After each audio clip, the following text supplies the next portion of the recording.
Vozes da Periferia com Alexandro Lima, mais conhecido como Sandro. Beleza, pessoal? Eu sou o Teteu, apresentador desse episódio, e o tema de hoje é empreendedor na periferia.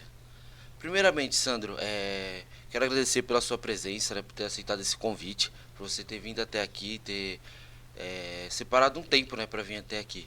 E vamos começar primeiro conhecendo o Sandro, né? Eu já conheço, mas o pessoal não conhece, então vamos ver quem é o Sandro. Beleza, beleza. Bom, Sandro é pai, é marido, né? Antes de ser qualquer outra coisa. E. Bom, sou um cara sério, ao mesmo tempo divertido. E. Não sei, mano, é difícil falar sobre a gente, né? É um pouco É complicado, complicado assim. mas. Acho que é isso. Sou pai, sou marido, sou filho, sou irmão.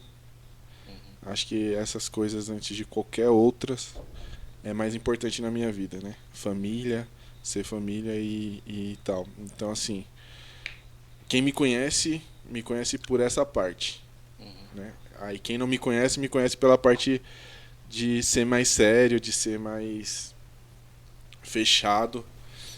É, mas aí a gente pode desenvolver a conversa e o pessoal me conhecer melhor durante a conversa. Mais fácil. Então tá bom. Você disse que você já é marido e tem um filho. Você é casado há quanto tempo? Vai fazer 9 anos agora, ano que vem, em abril. Caramba, 9 anos já. 9 anos. 9 anos. Aí você teve. Seu filho tem quantos anos? Ah, vai fazer um ano semana que vem. Vai fazer um ano? Ah, então seu filho nasceu agora há pouco, né? Então, Depois de 8 anos de casado. depois de 8 anos ele veio, né? Isso. Então é uma coisa que vocês já planejavam, uma coisa que vocês já queriam, já. Sim, sim. A gente planejou. Desde que a gente casou, né? Tudo foi planejado. A gente planejou o filho em 5 anos de casado. Mas quando a gente veio, fez 5 anos, teve a parte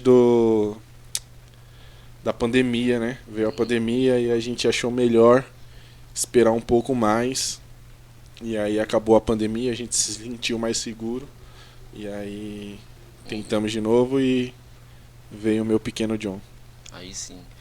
Que bom, né? Deu tudo certo. Vocês foram bem estratégicos nessa parte de não ter o filho na pandemia, né? Que isso ia dar muito trabalho pra Sim, vocês. eu e minha esposa a gente sempre planeja tudo junto e a gente sempre planeja tudo. Então, assim, algumas coisas dão certo, outras não, mas é tudo planejado e tudo premeditado pela gente, né? A gente sempre senta, conversa sobre o futuro, o que, que a gente espera daqui a 2 anos, a 5 anos, a 10 anos, né?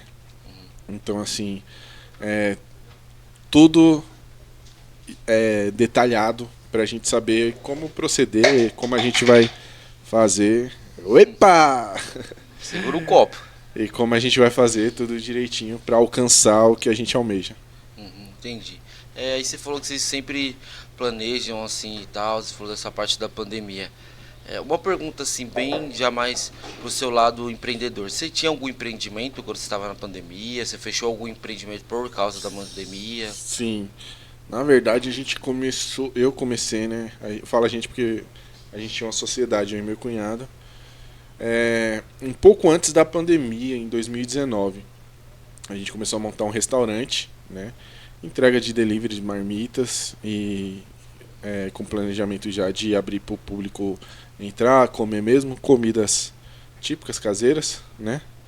É, e aí, do zero, a gente comprou panela, comprou umas coisas, mesas, cadeiras, e começamos em 2019, pro meio de 2019 mais ou menos. E aí 2020 veio a pandemia, a gente deu aquela complicada, né, nas coisas. É, a gente deu sorte que foi uma das poucas coisas que não fechou por ser essencial, mas foi bem difícil. Então a gente acabou sustentando ao máximo, eu acho que até 2021, final de 2021 para 2022. Aí a gente acabou fechando. Ah, então vocês conseguiram ainda manter ele quase a pandemia inteira, né? Que ela já. Sim, Vocês fecharam. praticamente. Primeiro a gente fechou nos primeiros meses, aí viu que a pandemia não ia ser rápido, abriu de novo, começou a fazer só delivery, delivery. Aí acho, eu acho que a gente fechou final de, eu não lembro se foi final de 2021 ou final de 2022. Acho que foi final de 2021 mesmo. É. Aí a gente, naquela pandemia não tinha passado, mas o pessoal tinha liberado um pouco mais, né, de comer nos locais. A gente tentou, mas daquele jeito não tinha público ainda, né? As coisas aumentaram muito, então foi difícil de manter só o delivery e a gente acabou optando por fechar mesmo. Entendi. Aí vocês manteu ali pelo menos na pandemia inteira, né? Sim. Aí você citou aqui do seu restaurante. Esse restaurante você criou do zero com a sociedade, né? Com seu cunhado. Você criou ele do zero, o Do, planejamento de vocês. do zero, do zero, do zero. Eu sempre falava com meu cunhado gosta de cozinhar, né? Ele faz umas comidas muito boas, sempre fez carne, né? Muito bom, churrasco, essas coisas. E aí eu sempre falei pra ele, mano, vou abrir um restaurante com você, a gente vai abrir um restaurante.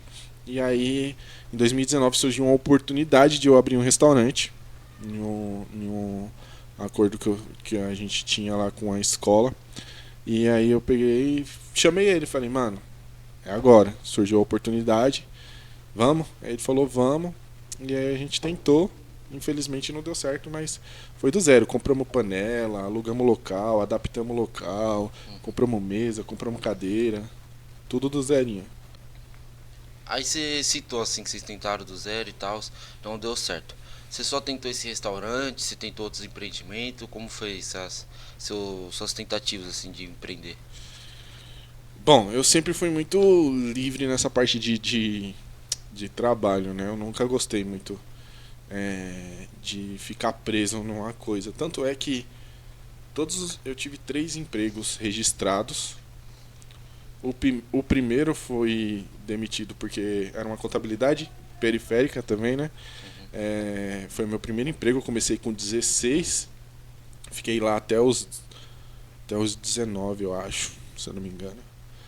Dos 16 aos 19, infelizmente a contabilidade não conseguiu lá suportar mais alguns funcionários. Teve um funcionário que cometeu um erro fiscal, então a gente recebeu uma multa muito grande e ele teve que demitir alguns funcionários e eu fui. Nos outros 2 empregos eu pedi demissão porque passa um tempo fazendo a mesma coisa, eu acabo, sei lá, enjoando, não sei o que acontece, mas eu não consigo ficar no local muito tempo fazendo a mesma coisa. Uhum. Então meu rendimento acaba caindo e aí eu prefiro, para não prejudicar o local, né? Eu prefiro pedir demissão. Então todos os outros eu pedi demissão, que foram mais 2.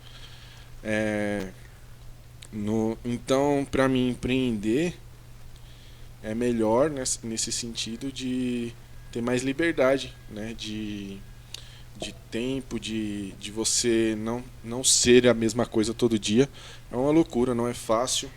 Eu fico, às vezes, com a cabeça cheia de problema, mas não é igual todo dia, né? A gente sempre sempre tem um problema novo para resolver. Então, assim, toda vez é algo diferente. Todo dia é uma coisa diferente que você tem que fazer. Tem as coisas rotineiras, normais, que a gente tem que fazer todos os dias ou todo mês, mas geralmente tem sempre algo diferente para fazer. Então sempre surge um problema, uma situação, funcionário falta, isso, aquilo, outro, né? Então, assim, a gente sempre tem que ter uma coisa de improviso ali. E aí eu gosto dessa parte.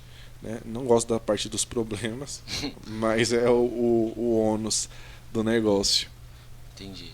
Você citou assim que você não gosta de fazer uma coisa repetida assim durante muito tempo, né? Para você é difícil na parte de empreender, às vezes viver muito ali naquela rotina do começo, né? Quando você começa, você tem que ficar fazendo muito tempo, às vezes repetindo a Sim, mesma eu coisa, né? acho que, a pior parte de empreender é o sacrifício, né? É essa parte. Respondendo a sua pergunta, desculpa que acabei falando e saindo do assunto. A primeira pergunta, né? Se eu tinha ido para outro negócio, eu fui. Agora eu tenho uma escola, né? A escola ela era da minha mãe acabou querendo descansar um pouco mais, saiu do estado e eu assumi a escola já faz 3 anos. Então hoje o meu empreendimento seria uma escola infantil, de ensino infantil, educação infantil. Então, assim, essa parte é muito difícil, né? A gente tem que ter um emocional muito estabilizado, e vai amadurecendo com o tempo. No começo era muito difícil para mim, é, a questão dos problemas. Eu pensei em várias vezes em desistir, né? Às vezes a gente ainda pensa, é melhor ter a carteira registrada, a gente ter a certeza ali que vai ganhar tanto no mês, do que essa questão do improvável, né? Tipo, aleatório, né? Às vezes você tem mês que você vai ganhar bem, tem mês que você não vai ganhar nada, tem mês que você vai ter que pôr. É por Essa é a causa da parte renda fixa, né? do empreendedor, principalmente aqui nessa parte da periferia. Então, tem N problemas, N motivos, não só por ser periferia, mas porque a legislação brasileira cobra muito de quem empreende, né? E uma pessoa que está começando, que não tem muita estrutura, que não tem muito dinheiro para investir, acaba sendo mais afetada em se manter perante tantas exigências da prefeitura, né, do estado às vezes. Mas a gente vai tentando. A pior parte sempre é o sacrifício. Você tem que sempre decidir o, o sacrifício que você vai fazer, né? É, nessa parte de transição que você pegou a escola da sua mãe e passou para você, foi uma transição muito, tipo, muito difícil de pegar. A escola tava com problema, a escola tava estável, como é que tava assim? Sim, não, a escola ela tava problema de legislação, né? Ela estava passando por um problema de não de documentação, não problema, né? Todo ano precisa ser aprovado alguns documentos, todo ano. E aí eles pediram algumas reformas, algumas coisas, então estava nesse meio termo de aprovação, né? E com algumas dívidas. Aí eu peguei ela em 2022, começo de 2022, mais ou menos. Isso. Logo depois do restaurante, alguns meses depois do restaurante, que eu fechei o restaurante, eu peguei a escola, assumi a escola, e aí em 2 anos a gente conseguiu regularizar algumas coisas, mas essas coisas levam tempo, né? Então assim, a gente vai se ajustando e vendo conforme as coisas vão acontecendo. Então hoje a gente regularizou bastante coisa, tem bastante coisa para arrumar, mas graças a Deus a gente conseguiu se organizar, mudamos de local, ampliamos o local, né, deixamos mais confortáveis e preparado para as crianças. E hoje conseguimos comprar da minha mãe também. Não, antes eu só assumi, então eu estava cuidando para ela, e hoje a gente conseguiu comprar dela, então a escola é minha, da minha esposa, né? Então assim, a gente tá naquela correria danada. Entendi. Você tinha pegado ela no começo, você só assumiu, né? Não era sua nem da sua esposa, né? Sim, eu Era. assumi com a intenção de comprar mesmo. Minha mãe fez como o pessoal fala, né? Tipo arrendamento, né? Entendi. Eu cuidava dela, e ficou um valor à parte para mim, um valor acertado para mim passar para ela por mês e tudo mais. E aí eu fui regularizando as outras coisas que tinha pendentes, fui fazendo, e aí surgiu a oportunidade e a gente comprou a escola esse final de ano. E aí você pegou agora, né? No final de Esse 2023, final né? de ano, aí a Sim, gente está nessa transição de novo, de mudança de nome, mudamos de endereço, estamos mudando de nome, estamos reestruturando toda a grade, entendi. né, deixando ela mais preparada, porque o futuro é ampliar para a escola de ensino fundamental, ensino médio, Entendi. Aí a escola é particular? Não particular. particular? Particular. É... Você falou que você tem esses planos assim de deixar ela pro ensino fundamental e médio. Você já pensou assim mais ou menos em qual ano você pensa em aplicar essa parte? Não, é o que eu te falei, as coisas vão acontecendo. É muito BO, é muito problema para resolver, principalmente estrutural nessa questão. Alugar um lugar maior, várias exigências do município, né, do estado, para que aconteça essa parte de atendimento para os maiores. Então, assim, caminhando aos poucos. A gente tem um projeto médio, curto, médio e longo prazo, mas visando sempre aquela questão de vamos viver um dia de cada vez. A gente planeja, faz o que tem que fazer, cria a ação, faz a ação e a gente vai lidando com os problemas. Então, assim, eu posso te dizer daqui a 5 anos, 7 anos, pode ser, mas pode surgir uma oportunidade ser antes. Ou pode acontecer um problema e ser depois. Mas o foco agora é estruturar essa que a gente tá, que é ensino infantil. De 1 ano a 6 anos, né? A gente atende de berçário 1 até pré-2. Do pré-2 aí vai para outra escola, é transferido para outra escola. Então, nosso foco maior é deixar ela preparada, estruturada para esse público, atender esse público. Depois que ela tiver estruturada, montada bonitinho, aí a gente pensa as ações para tomar para o segundo passo, que seria a escola de fundamental. Entendi. Agora saindo um pouquinho assim do assunto, eu fiquei meio curioso ali para saber como é o seu dia a dia com as crianças, né? Porque você atende crianças de 0 a 6 anos. Então, você convive assim com as crianças, você tem uma dinâmica com as crianças, você interage com elas, ou na escola só fica mais ali, não, eu sou o dono, diretor, eu fico ali na parte da secretaria? Sim, não, a gente tem a convivência, né?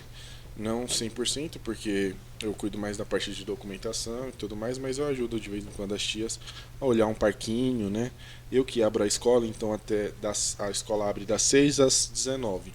Então, das 6, a primeira professora chega às 7 horas. Então, das 6 às 7, eu recebo as crianças e tudo mais. Então, assim, eu tenho bastante convívio com elas.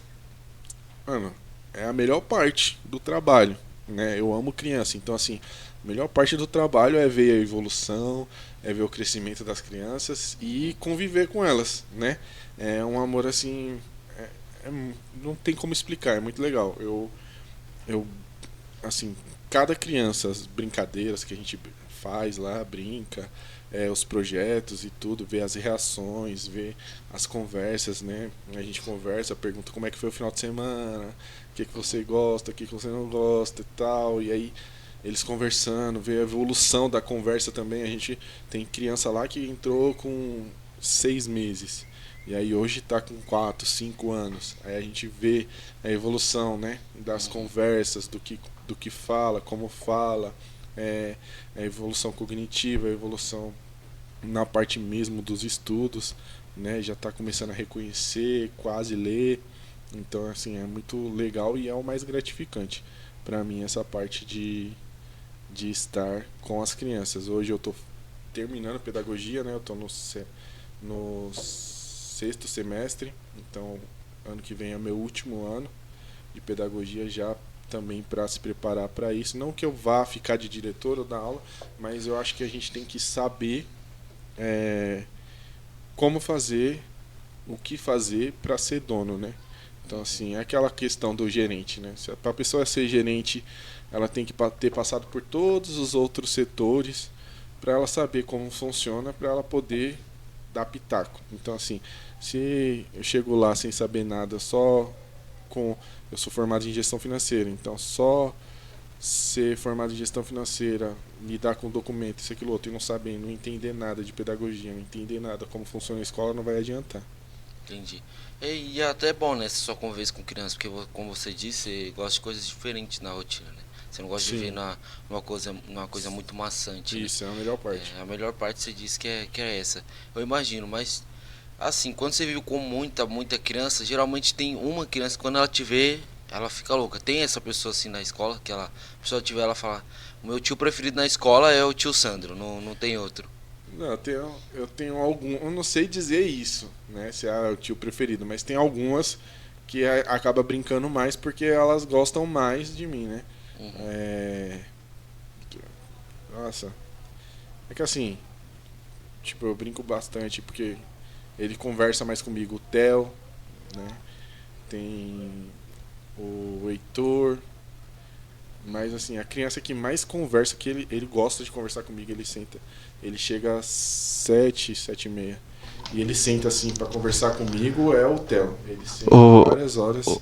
Ô Sandrinho, uma pergunta. Você tem algum Enzo lá? Não, já tive. Como é a experiência de ter um Enzo na escola? Maravilhosa, pô. Que você tá falando isso? Não, normal. Nem o Enzo, Tem nem o uns- Lorenzo. Tem os nomes. Não, Lourenço não. Mas já teve também. Mas tem os nomes em específicos, né? Que a gente sempre fica mais atento, né? Enzo, Rafael, né? Ângelo. É os nomes que dá mais trabalho, né? Que você tá falando. Não é os nomes que dá mais trabalho, mas a gente sempre fica. Fica um pouquinho mais atento. Não, brincadeira. Não, né? Assim, com essa parte de criança, né? A gente sempre brinca com esse negócio de nome, de se o fulano tem um nome tal. Mas estudando pedagogia e tudo mais, a gente tem mais trabalho com os pais, né? Toda criança é reflexo do pai, da mãe, da criação, né? Então a gente aprende na pedagogia que a criança é uma folha em branco e a gente vai desenhando e moldando o caráter, né? A personalidade dela. Então, assim, como a gente pega as crianças desde pequenininho, a gente não tem dificuldade nenhuma com nenhuma criança em específico. É claro que tem criança mais agitada do que a outra, mas, assim, é criança, né? A gente lidar como criança, né? Então, assim, o trabalho maior sempre é os pais. Então, o nosso trabalho maior sempre é que tipo de pai, né? É o pai que a gente pode falar abertamente as dificuldades, como está acontecendo, ou é aquele pai que super protege, a gente tem que tomar cuidado. Então, os trabalhos maiores sempre é a comunicação com os pais do que com as crianças em si. Entendi. Então você acha que essa parte da comunicação com os pais, ela é um ponto assim que a pessoa, se ela quiser abrir uma escola, ela tem que tomar cuidado? É o principal, né? O seu cliente é o pai, né? E você tem que lidar com ele. E aí a gente entra naquela história também, né? Para quem é empreendedor, e a gente sempre escuta a vida toda o senso comum, digamos assim, o cliente tem sempre razão, né? E quando a gente está empreendendo, a gente tem que tomar cuidado com isso, porque não é verdade. O cliente não tem sempre razão. Na verdade, na maioria das vezes, o cliente não tem razão. Mas a questão é lidar com a questão de ter ou não razão. E a questão existem regras, existem normas que precisam ser seguidas, né? Então, lidar com isso é estar dentro. E aí você entra naquela parte de escolher seu público, você saber quem você quer para a sua escola, ou para o seu empreendimento, né? Que tipo de até mesmo com restaurante, por exemplo, que tipo de público você quer, né? Você vai montar um restaurante para servir trabalhador que está trabalhando ali na obra, que está trabalhando na fábrica em frente ao restaurante, então você vai vender marmita, você vai fazer um service, né? Você vai servir comida normal, né? Arroz, feijão, comida caseira. Arroz, feijão, vários tipos de mistura, salada, maionese. Ou você já quer atingir um público que gosta mais de japonês, por exemplo. Não, ou você quer atingir um público da classe A. Então você vai montar um restaurante no lugar tal, com perfil tal, não vai servir muitas variedades, vai ter um cardápio reduzido, específico. Então a gente sempre pensa, quando a gente vai montar um negócio, a gente tem que sempre pensar nisso. E é muito difícil, porque quando a gente está começando, a gente quer qualquer um que pague, né? Qualquer um que queira o que você quer, qualquer coisa que entre, que você queira, porque você está estruturando, então você não tem muito direito de escolha. E aí depois você vai moldando isso. Mas é sempre bom pensar em que público você quer para você estruturar o seu negócio em cima disso. O que você quer? Qual é o público que você quer? Você quer atender que público, né? É claro que, por exemplo, se for atender numa escola particular um público classe C e B, vai ser de um jeito a escola. Se você for classe B e A, é de um jeito. Só classe A é de outro jeito, né?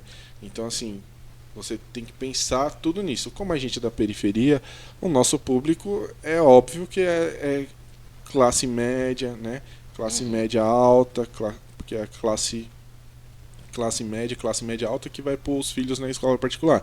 Então, nosso público, hoje em dia, é esse, né? É o pai e a mãe que geralmente tem uma casa própria, os dois trabalham, e tem que deixar o filho ou a filha na escola.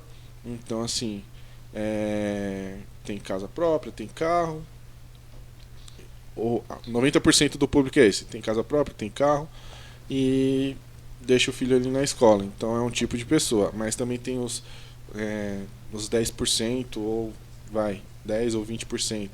80%, 90% é aquele. Os outros é 10, 20%, o público mais que precisa trabalhar, o pai e a mãe, tem mais dificuldade de pagar a escola, mas precisa trabalhar, não confia numa pessoa só para cuidar, né? A gente tem que ficar muito esperto hoje em dia com a questão de cuidados de criança, pelos maus tratos, por abuso. A gente vê muitas coisas, então a gente fica assustado.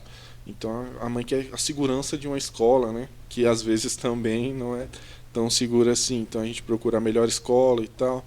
E dentro das condições ali. Então a gente tem os 20%, 20%, 10% daquele público que não consegue, ou melhor, invertendo, né? Eu acho que 70% é o público que não consegue, uns 30% é o público que já tem casa própria, já tem carro, coloca escola particular. Os outros 20%, ou os outros 70% é aquelas mães que não querem deixar em qualquer escola, não querem deixar na escola pública.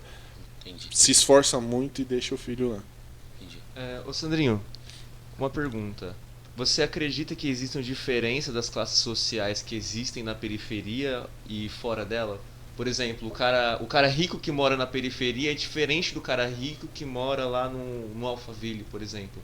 O classe média que você citou é diferente também do classe média que mora em uns bairros com mais estrutura. Com certeza. Aí você tocou num assunto que eu gosto muito. E aí é minha área. Aí eu gostei. Bom, mano, você né? Já diz o ditado, né? A Bíblia também fala sobre. Me diga com quem tu andas, que eu te direi quem tu és. Você é a média das 5 pessoas que você anda, que você convive. Então, assim, é óbvio que é diferente. É muito diferente. E não é pouco diferente, é muito diferente.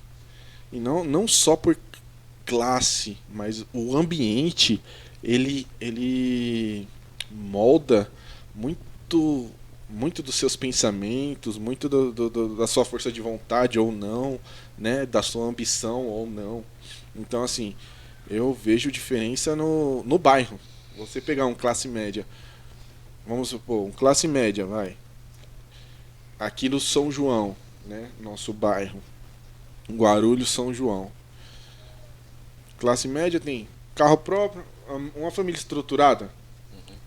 Pai e mãe não são separados, estão juntos. Casa própria, carro, né? O filho estuda em escola particular aqui da região mesmo. Bom, condições boas de vida, né? Ganham lá seus 10 mil por mês a família. É bem estruturada, mas a visão, o pensamento de vida, né? O sistema é totalmente diferente da mesma família que ganha os mesmos 10 mil, que tem a mesma casa própria, que também é estruturada, não tem pais separados, estuda em escola particular, mas é no centro de Guarulhos. E aí a gente tem outra família com o mesmo padrão num bairro de São Paulo. Já é outra visão de mundo. Mas aí a gente tem a mesma condições de família e tal no centro de São Paulo. Aí já é outra visão de mundo totalmente diferente. Então, assim, você pegar um adolescente que estudou em escola pública a vida toda de Guarulhos, ele tem uma mente mais fechada, as oportunidades parece que são mais reduzidas. E parecem não, elas são mais reduzidas do que um cara que estudou escola pública a vida toda em São Paulo. Também é classe baixa, né? Mora na periferia, mas um em Guarulhos, outro em São Paulo. Então o outro tem uma visão totalmente diferente. Tem mais oportunidades ali na porta, né? batendo na porta. Então, assim, muda muito. Muda demais. Assim, eu vi alguns casos, por exemplo, o cara mora, vocês estão no centro de Guarulhos, o cara veio do centro de Guarulhos, ele é pobre e mora no centro de Guarulhos. Aí quando ele vem pra cá, com essa mesma pobreza dele, ele conhece outros pobres. Só que a mente dele é mais pra frente. Sim. Entendeu? A mente dele já é mais desenvolvida, entendeu? Então, pra ele, ele não é pobre. Pra ele não tá na periferia, entendeu? Porque mesmo a condição financeira dele não foi o que limitou a aprendizagem dele. Sim, é mais fácil um cara desse romper barreiras e conseguir vencer na vida do que aquele que sempre teve um ambiente, digamos assim, bloqueador de crescimento, né? Que aí a gente entra naquele papo dos coaches que eu gosto muito, né? Da parte das crenças limitantes, né? Porque, assim, meu, um cara baixa renda, né? Que cresceu na periferia, que está dentro do bairro, convivendo com o pessoal do bairro que, tipo, não tem tanta visão tanto quanto ele fica estagnado, né? Por exemplo, o que aconteceu comigo, né? Hoje, quando eu era criança, eu tinha um sonho de ser médico. Sempre gostei, né? Até hoje eu fico olhando, Até hoje eu fico olhando vídeo, né? Eu e minha esposa maratona série de médico, Dr. House, né? O Bom Doutor. Então, assim, Grey's Anatomy. Eu amo essas séries, amo esse ramo. E eu sempre quis ser médico. Mas meu pai e minha mãe vieram de Pernambuco quando eu tinha 1 ano. Mas não é de Pernambuco, tipo Recife, cidade grande. É do interior de Pernambuco, sabe? Do interior do interior. Nem sei quantos habitantes tem a cidade hoje, mas tipo, muito interior. Então eles tinham uma visão fechada. Quando chegou aqui ampliou, mas não ampliou, sabe? Então, quando eu falava com meus 7 anos, 8 anos em ser médico, meu pai falava, que Deus abençoe, porque o pai não tem dinheiro para pagar, né? Minha mãe também. Então, assim, eles incentivavam do jeito deles para eu correr atrás, mas eles não viam possibilidade. E me passavam isso. Não existe essa possibilidade, filho. A não ser que aconteça um milagre, porque a gente não tem dinheiro para bancar e nem para fazer isso. Mas o cara que tinha o mesmo dinheiro do que eu, com o pai mais mente aberta, com a mãe mais mente aberta, mais aberta pelo ambiente que se convive, ele tinha a possibilidade de fazer, porque o pai não focava no dinheiro e focava na solução de vamos estudar então. A única oportunidade que você tem para fazer é estudando, né? Eu não tenho dinheiro para pagar, mas ele não ia falar isso pro filho. Como o meu pai falou algumas vezes, né? Não, filho, o pai não tem dinheiro para bancar e tal. Ele vai falar, então vamos estudar para poder alcançar isso. Então, assim, meu pai e minha mãe nem sabia a possibilidade que isso existia de fazer uma faculdade de graça, né? Meu pai nunca estudou, minha mãe fez até a 5ª série. Meu pai fez supletivo depois. Então, assim, era na cabeça deles, nem tinha cogitação disso, não existia essa possibilidade. E tinha que ser paga. E pagar eu não posso, né? Vencemos já na vida, estamos aqui bem, se sinta contente com isso. Então, assim, desculpa. Então, assim, o ambiente, né? O ambiente molda muito essa parte. Então, é crucial você se cercar de pessoas que saibam mais que você, que já alcançaram coisas que você queira, né? Que você almeja. Por exemplo, né? O Pablo Marçal, né? Cita lá que ele comprou um avião e ele coloca lá no hangar onde os top coloca, e o dele é o fusquinha dos avião, quando ele coloca lá no hangar perto dos caras, porque os caras é muito mais top. E é exatamente isso. Por quê? Se ele é o mais top do hangar, se ele tem um avião mais top do hangar, ele começa a entrar naquele hangar quando ele vai embarcar e tal, ver o avião dele, ele vai começar sempre olhar e falar, já venci na vida. Já tá bom, ó, tô top. Nossa, aqui é um nível que eu, ó, o nível que eu cheguei e tal. E não que você não tenha que ser grato e se sentir com sucesso, mas sua ambição nunca pode morrer também, porque senão tudo que estagna ela pode morrer, né? Então assim, o empreendedor também ele não pode estagnar, ele tem que sempre estar buscando mais, porque o mercado muda, vira e volta. Então ele deixa nesse hangar com vários para motivar ele, para ele ter mais ambição de buscar mais, para ele se sentir o fusquinha dos aviões mesmo e almejar uma Ferrari, sabe? Como a gente tem um Palio, como a gente tem um Ford Ka, como a gente tem um Onix e almeja um Corolla, um Honda Civic, né? Esses carros mais tops. Então assim, uma Ferrari, um Corvette, é como ele se sente ali naquele momento que ele entra no hangar e vê o avião dele. Então assim, é isso que faz a pessoa crescer, é um ambiente. Você tem que se moldar, se rodear, né, de um ambiente que te faça crescer. Infelizmente é difícil, porque às vezes a gente tem que abrir mão de algumas amizades, abrir mão, e nem é abrir mão, é parar de conviver 100% com essas pessoas. O que é a média de 5 pessoas? É a média de 5 pessoas. A média é o quê?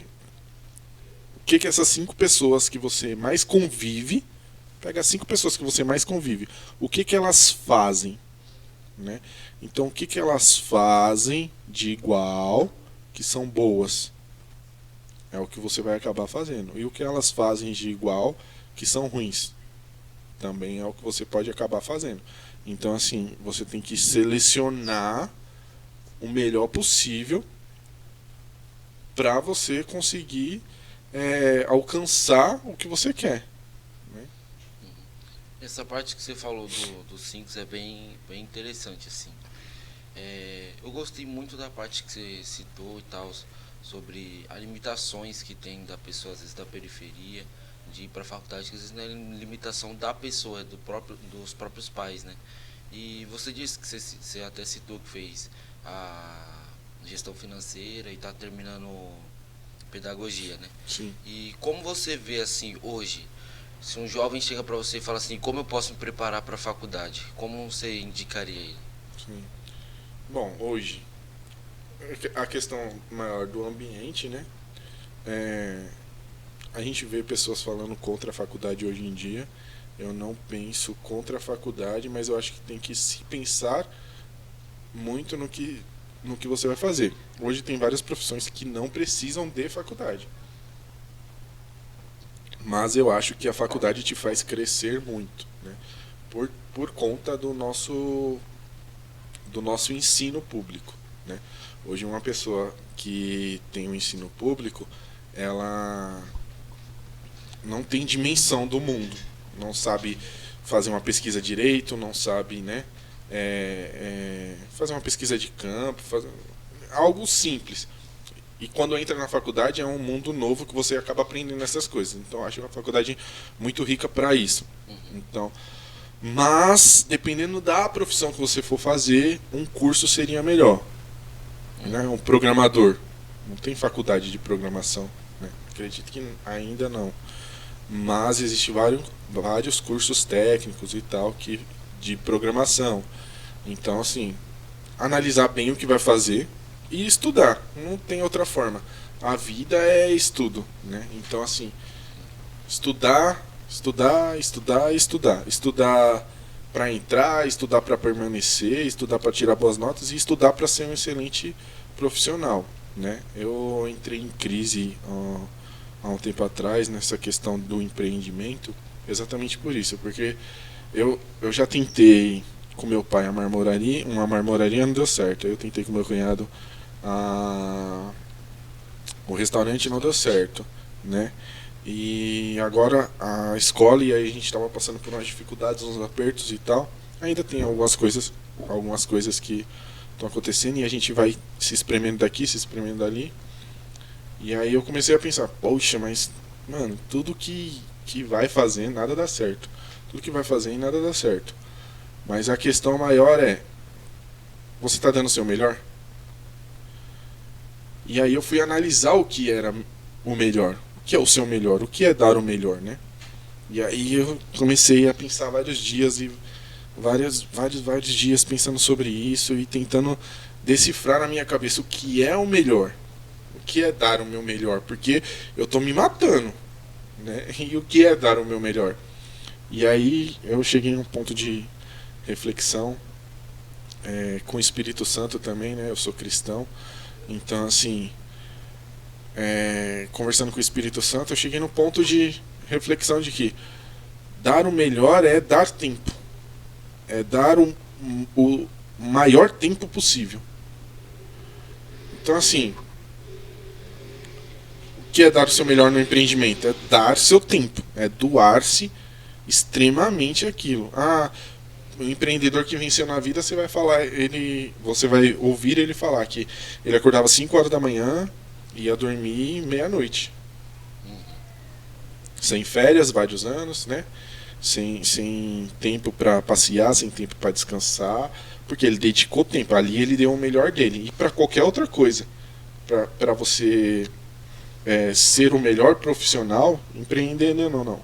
Mas para você ser o melhor profissional, você tem que dedicar tempo ali, estudando sobre o assunto, estudando sobre as variações, estudando sobre as atualizações, que hoje em dia tudo tem atualização, tudo tem um aplicativo, tudo tem um software para poder otimizar e melhorar as condições e o que se entrega do serviço.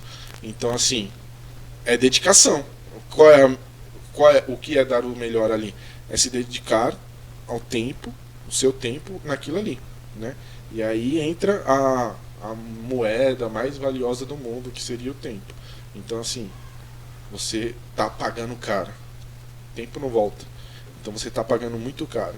E aí entra uma questão de hoje em dia, que é o ápice da inutilidade das pessoas hoje, que não se tornam bons profissionais, não se tornam bons não se tornam excelentes, os melhores, exatamente porque perdem 3 horas nas redes sociais, 4 horas, 5 horas nas redes sociais, né? E é uma questão que você tem que olhar para si mesmo e ver. Então, o melhor que uma pessoa que queira entrar na faculdade tem a fazer hoje é dedicar tempo a isso. Qual é o seu objetivo? É entrar na faculdade de Direito. Então, estuda e dedica tempo a isso. Quando eu digo dedicar tempo, você não estuda só o direito. Você estuda a melhor faculdade de direito. Você estuda como eu posso entrar nessa faculdade. Você estuda qual a melhor chance, né? Qual a melhor bolsa, como eu poderia para fazer essa faculdade, como eu poderia para entrar nesse programa de bolsa, quanto por cento de bolsa eu consigo. E aí você vai estudando tudo que tem ao redor desse assunto para que você alcance o seu objetivo. Então, é dedicação de tempo, né? Você vai fazer isso por um bom tempo. Num casamento, quem tem o melhor casamento? Quem dedica a maior parte do tempo ao casamento. Então, assim, atenção para sua esposa, atenção para os seus filhos, atenção, é tempo, é dedicação de tempo, é tempo de qualidade, é atenção para ouvir, é atenção para assistir, é atenção para conversar sobre o dia. Então é dedicação de tempo. O seu melhor é dar o seu tempo, o seu maior tempo àquilo ali. Então, neste momento dar o melhor tempo àquilo ali, dar a maior quantidade de tempo àquilo ali seria dar o seu melhor naquele momento. A pessoa tem que dar o tempo dela, tem que viver aquilo, né? Tem por muito tempo assim para ela poder buscar e conseguir entrar na faculdade, né? Sim, se ela quiser ser o melhor. Eu costumo sempre falar para os meus irmãos, né? Eu tenho um filho vai fazer 1 ano agora, mas os meus irmãos todos, né? Você é um deles, escuta bastante. Todos escutam de mim. Você pode querer ser palhaço.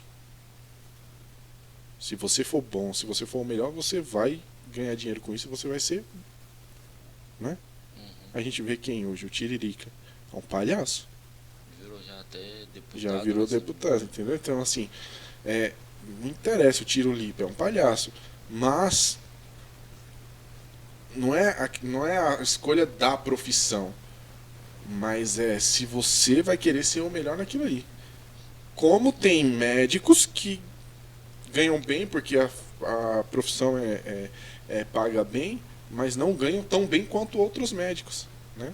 Mas já tem pedreiros que ganham tão bem quanto aqueles médicos que não são tão bons, que são medianos. E hoje em dia o mundo é muito mediano, as pessoas são muito medianas. Para você ser melhor do que as pessoas numa entrevista é muito fácil. É muito fácil. Que as pessoas, você vê as pessoas de hoje em dia muito rasas, né? As pessoas não vão a fundo na questão que ela quer, né? Ela acha que a pessoa vai para uma faculdade, eu quero entrar numa faculdade, vou fazer direito. Só que ela passa bastante tempo na rede social, igual você citou. Então, o tempo que ela passou, ela já perdeu, querendo ou não, ela podia ter investido esse tempo na faculdade, né? Estudando sobre o direito, sobre as causas, até para ela entrar preparada, né, para a faculdade. Sim. E eu vi assim que você tem um jeito mais cuidador, assim, mais coach, né? Você já cuidou assim de algumas pessoas ou liderou, fez um discipulado com alguma pessoa? Já fiz alguns. Eu gosto assim, meu ápice é cuidar da família, então eu sempre estou aconselhando, conversando com os meus irmãos, né? Mas tem um ou outro que me procura para se aconselhar, para se direcionar às vezes, e aí a gente conversa sobre a vida, sobre várias coisas, e eu vou tentando direcionar exatamente para essas coisas, né? Como fazer, o que fazer, como se pensa na situação, como se age, como chegar na maturidade. Pode continuar. Pode? Pode continuar. Pode continuar. Entendeu? Essa parte. Mas assim, treinar pessoas é algo muito mais além, né? Eu gosto muito, teve uma época da minha vida que eu queria ser coach, mas depois deu uma apagada nessa vontade. Mas eu gosto muito da parte de, tipo, palestrar. Eu amo fazer palestra, né? Já fiz uma ou outra, mas eu gosto de estar na frente ensinando, falando sobre assuntos como não tanto empreendedorismo, né? Porque a parte do empreendedorismo é o que eu faço agora, né? Mas a vida me levou a isso. Mas eu gosto de falar sobre a parte emocional, sobre como vencer seus medos, como vencer na vida. E não é vencer naquele sentido de tipo, conquistar algo físico, mas vencer no sentido de satisfação. Cheguei ali, eu me sinto bem sucedido porque eu cheguei nesse ápice aqui de ter minha família. Objetivo, né? Exato, de ter minha família. Não sou o cara mais rico do mundo. Não importa, mano. Eu consigo viajar, eu tenho minha família, eu tenho minha esposa, eu tenho meu filho, eu consigo fazer as coisas, então assim, tô satisfeito, sabe? E a satisfação, tô grato, né? A satisfação é algo relativo. Sou grato por isso e estou extremamente feliz, mas sempre querendo mais, né? Entendi. Você citou bastante assim da sua família, a gente percebeu que ela é a sua base, né? E agora a gente vai entrar em um quadro, que o quadro se chama Relembrar é Viver. Só que nesse quadro a gente não conta pra quem tá sendo entrevistado, tá? A gente só vai te mostrar um vídeo e pede pro pessoal fazer silêncio aí pra ele poder escutar aqui. Agora a gente vai te mostrar um vídeo do quadro, que quem estiver assistindo vai aparecer pra eles lá na tela lá. A gente viu que sua família é a sua base, né? Que você citou bastante. Deixa eu estar aqui.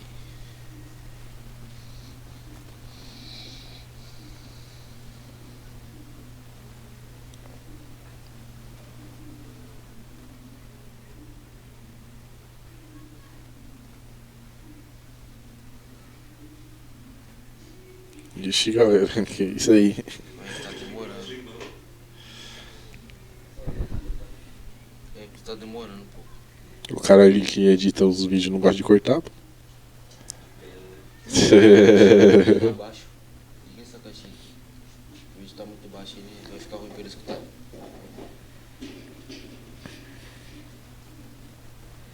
Embaixo. Vocês fizeram um vídeo? Isso. Vocês fizeram ou já existia? Hã? Vocês fizeram um vídeo? Não, a gente fez. A gente pegou pessoas especiais pra da sua vida pra mandar um vídeo pra você. Entendeu? O Eu faço as Sandrinho, considerações ele finais. foi. Casei com 17 anos, tive um planejamento tinha sonho de ser mãe. E fiz um pequeno tratamento para ter o Sandrinho. Porque com 19 anos eu engravidei, com 20 anos eu tive ele. E desde que ele nasceu, foi uma criança que, graças a Deus, não me dava problema para nada, nem para dormir, nem para comer. Nunca me deu trabalho, o Sandrinho. O Sandrinho é uma criança que, graças a meu bom Deus, ele nunca me deu trabalho. Ele está com 32 anos. Hoje é pai, excelente pai, um excelente marido. Que eu espero, eu peço a Deus que vocês sejam mesmo assim com ele, sejam muito família igual a Sandrinha. Eu admiro muito ele leva vocês para casa dele. Ele ama, abraça vocês como irmão. Os filhos do Tita também. Né? Até o João Vitor, que não é, ele abraça. Eu acho muito bonito que ele tira o menino como que fosse o irmão dele mesmo. E eu agradeço muito a Deus pelo esse amor, né? Ele tem aquele amor. E é um filho exemplar. Ele é exemplo de filho, exemplo de marido e um exemplo de pai. Ele é um pai maravilhoso. O pouco tempo que eu passei aí com ele, um mês, 10 dias que eu passei com vocês aí. O Sandrinho é um excelente pai, um excelente marido.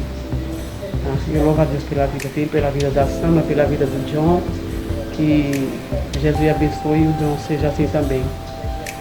Muito, muito, muito lindo isso. E eu louvo a Deus pela vida de vocês tudinho. Vocês, todos os 4 que eu tenho, foi planejamento. Eu planejei o Sandrinho, o Alex. Assim, pra mim eu achei que eu só ia ter vocês, eles dois. Mas enfim, o casamento acabou, eu casei de novo e tive o Matheus e o Lucas. Né, que não é do jeito que a gente quer, do jeito que Deus quer. E eu fico muito feliz por ter vocês são a riqueza da minha vida. Primeiramente Deus sempre tem que estar acima de tudo na nossa vida. E os filhos, a família, né? Em segundo lugar, e demais, né? Que Jesus abençoe de todos vocês aí. Eu estou gravando no celular do Índio porque não dá para gravar no meu celular. Meu celular não deu gravação. Espero que esse do Índio dá. Que Deus abençoe todos vocês e que Sandrinho seja o pai mais feliz do mundo, como ele é. E continue sendo. Tá bom? Deus abençoe vocês. Beijo, eu amo vocês de coração. Chega, é um amor tão forte que dói. Eu amo vocês igual Jesus ama nós. O amor de mãe é igual de Jesus. Que nunca deixa de amar, né? Tá bom? Tchau, Deus abençoe.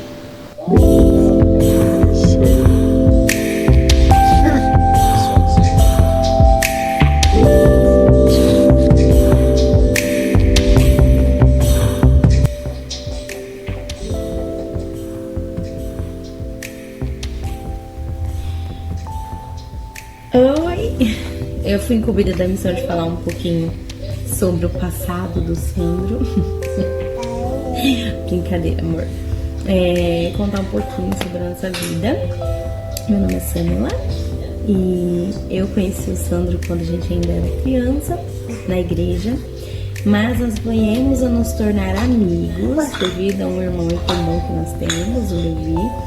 E aí a gente acabou se conhecendo melhor. A gente se aproximou bastante, tínhamos sempre coisas em comuns, adorávamos conversar. O Sandro é uma pessoa muito brincalhona, sempre foi, muito engraçado. E a gente sempre compartilhou de muitas coisas juntos. E assim foi, a gente acabou começando a namorar, a gente sempre fazia tudo junto, a gente sempre foi carne e unha, a gente estudou juntos na faculdade, até fizemos o mesmo curso, estudamos na mesma sala. Temos várias pérolas para contar que a gente acumulou durante aí todos esses anos em que a gente esteve junto. E isso fez com que a gente construísse a história maravilhosa que a gente tem hoje. O Sandro sempre foi uma pessoa muito decidida. Quando ele coloca alguma coisa na cabeça, ele planeja tudo, ele quer que tudo sempre dê certo, ele pensa já no futuro em relação às coisas que ele planeja. E isso sempre foi muito bom na nossa vida.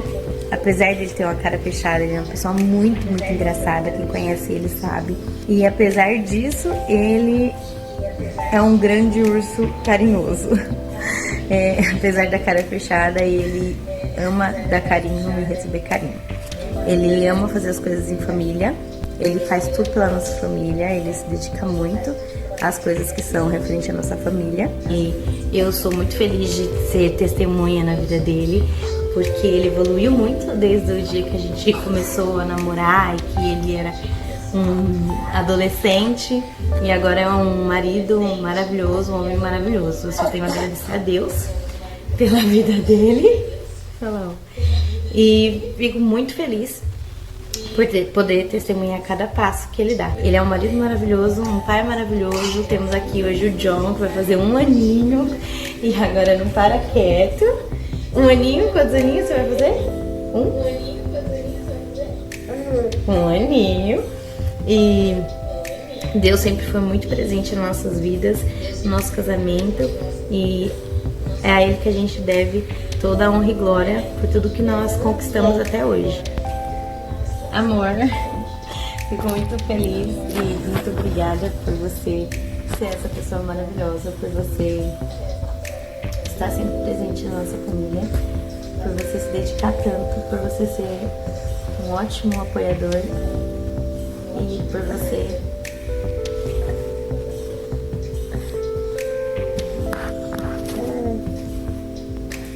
O Sandro é uma pessoa muito visionária, ele é um ótimo amigo, ele dá ótimos conselhos e é dono de um abraço super quentinho. E eu sempre digo isso pra ele e sempre foi uma marca registrada na vida dele.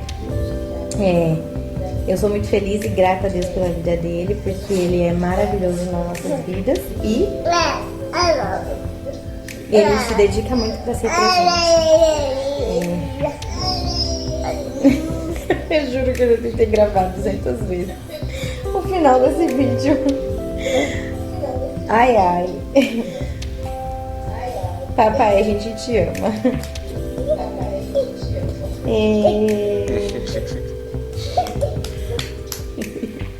Beijo.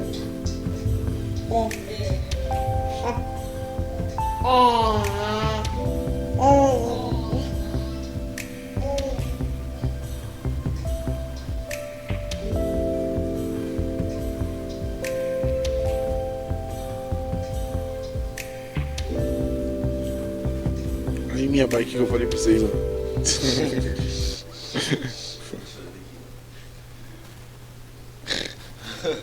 Você tá chorando lá também, ó. E esse foi o quadro Relembrar é Viver com o Sandro. E aí, Sandro, o que você achou dessas suas memórias? Ô louco, guiadas? bicho. Top, pô. Não tem nem o que falar. Eu não tenho palavras. Não. Pra mim. Pra mim é. Família sempre foi importante, né? Então. Você é doido. Cadê o Alex pra gravar pra mim? O Alex não quis, eu mandei mensagem pra ele. Ele Vagabundo. disse que não tava conseguindo. Aí eu falei pra ele mandar umas fotos, ele falou que perdeu as fotos. Safado, vagabundo. Não, então. Pra mim, mano. É isso. É a base. É o que eu luto hoje. Tem aquele que todo pai fala. E eu sempre achei clichê, né? Não, depois que meu filho nasceu, me deu mais força pra correr atrás que não sei o que. Mas é verdade. Depois que o filho nasce, mano, você só pensa em dar o melhor e fazer o melhor e não querer perder tempo fazendo tudo também, porque você quer ver crescer e você quer estar presente, mas pra mim eu sempre vivi isso desde pequeno, né? Sempre vivi família. O pai e minha mãe separou, infelizmente. Mas... felizmente também, né? Porque se não fosse eles se separar, não tinha você, não tinha o Paulo, não tinha o Anjo, não tinha o Lucas, não tinha o João. E vocês fazem parte da minha, da minha vida, velho. Eu acho que às vezes, todas as vezes que eu me sinto triste, que eu me sinto meio deprimido, o que me salva sempre é pensar nos momentos que a gente tem junto. A gente como família em irmãos, a gente, eu e minha esposa com meu filho, eu e minha esposa, né? Os momentos que eu tive com a minha mãe, com meu pai. Então assim, eu fico relembrando e aquilo vai me dando força. Então tudo na minha vida gira em torno disso e de proporcionar o mesmo sentimento pro meu filho. Proporcionar o mesmo amor, a mesma união que eu senti quando eu era criança, quando eu estava sendo estruturado, passar para ele também, né? Agora a gente vai ter que acabar esse episódio. Muito obrigado pela sua presença. Foi muito bom a nossa conversa. Muito bom você ver esse seu lado de pai, esse lado de família, esse lado empreendedor. E você pode divulgar a sua escola aí e fazer as suas considerações finais. Fala aí, pessoal. Mano, é muito difícil ser entrevistado. Você fica meio travado e fala se enrola um pouco para falar, né? Mas gostei de estar aqui, né? O nome da minha escola é Plena Vita, era Joias de Cristo, mudou para Plena Vita, tá? Rua Serra Redonda, número 130, aqui em Guarulhos, cidade Seródio. Se você tem um bebezinho de 1 a 6 anos, até 6 meses nós pega. 6 meses, sentou, a gente matricula. Pode ir lá, mandar, pode pesquisar no Instagram. Nosso Instagram é novo, porque a escola a gente remodulou tudo. Então a gente tá montando, não tem tantas fotos, mas a gente vai postando lá, tá bom? O Instagram tá na descrição aí também. Certo, e qualquer dúvida, posto no meu Instagram aí também, que eu quero crescer no Instagram. Tem uns projetos novos que eu vou fazer no meu Instagram pra você, pra vocês. Então assim, segue lá, por favor. E como entrevistado, eu fiquei meio travado, foi difícil. Mas eu quero falar pros produtores que eu quero voltar como entrevistador, tá bom? E aí como entrevistador, aí eu vou me soltar mais, aí a gente vai... Tá bem-vindo, pode vir. Aí a gente vai passar um tempo legal e curtir aqui junto, beleza? Obrigado, pessoal. Tamo junto. Eu tentei falar aqui com o Alex pra fazer chamada de vídeo, ele também não quis, falou que acordou agora. Vagabundo, mano. Mas depois você bate nele. É o irmão mais safado que eu tenho, é o Alex. O mais preguiçoso é o Anjo. É isso mesmo. É isso aí, você não pode ter divulgação dele, não. Não, porque já tá difícil sem divulgar. E é isso aí, pessoal. Esse foi mais um episódio do Voz da Periferia. Deixe seu like, comente, compartilhe e se inscreva no canal. Tamo